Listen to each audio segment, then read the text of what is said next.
A game of inches. So the game of inches, this is a part of the show where we take something from the chapters that we read and we tweak the circumstances a little bit.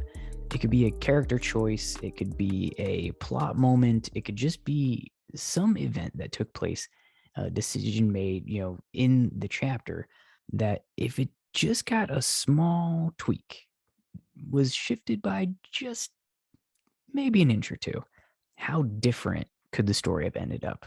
What kind of ripple effect could it have had? And this week, we're going to go down the theory rabbit hole of what if Ron just kept walking down the train aisles and sat with his brothers instead of Harry?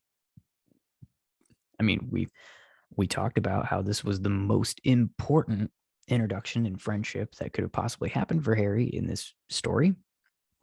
What if it didn't happen? Would Harry have just rode the whole way to Hogwarts in that train compartment all by himself without being able to get any of his nervous jitters out with Ron?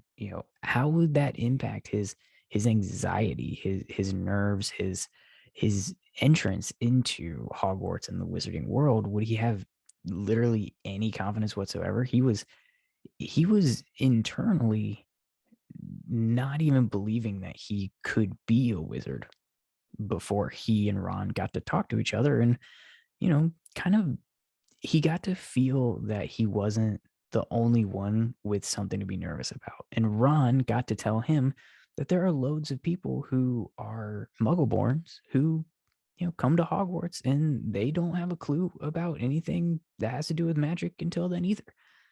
Harry's not going into a situation that is, impossible or even all of that out of the ordinary in this wizarding world for these kids. But without Ron there, what's he feeling? And what about when Malfoy and his goons show up? And I call Crab and Goyle his goons pretty much every time. So get used to that. Would they have tried to bully Harry if he was there by himself? Would Harry have possibly bought more into the rhetoric if Ron wasn't there, being just tore down? How would that have interaction have gone if it was 3-on-1, not 3-on-2? Would they have tried to come to blows?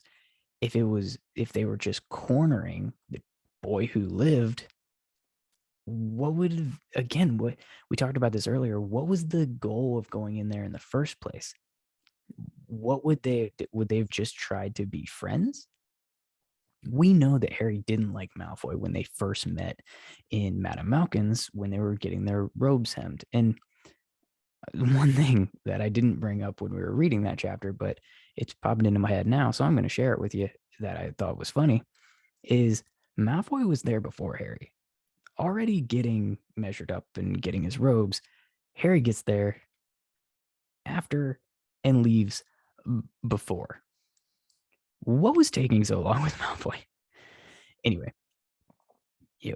we know that Harry wasn't a fan, but how would this interaction go without Ron? Would they have possibly, just jumped him? Would he show up with a black eye? Would he be knocked out on the train? Would they have possibly persuaded him to be friends? Maybe. Who would Harry make friends with once he got to school if it wasn't with them? Would it still be Ron, just in some other way? Say Ron goes and sits with his brothers on the train, but they meet in school when they both get sorted into Gryffindor. The first person who Harry talks to at the Gryffindor table is Ron's older brother, Percy. So maybe that's how the introduction happens. It's possible. It's Hogwarts. It's a school. These kids literally share a dorm room. They sleep right next to each other in canopy beds or whatever. They could have met in plenty of ways and could have become friends in plenty of ways. It may not have been all that different. But would he have possibly, I don't know, gone the Dean and Seamus route? Been friends with Neville? We talked a little bit about that earlier, but what would have happened? How would Harry have navigated the first week, the first day, the first train ride, the first, the sorting, the first meal? How would he have done any of that without that comfort of Ron, who he, really got along with and really took to in the first moments? I believe, and we already discussed this, that without Ron, there's no trio. So is there even a win for the good guys if Ron doesn't sit with Harry on that first train ride? What story are we reading without that? The Belated Binge Podcast.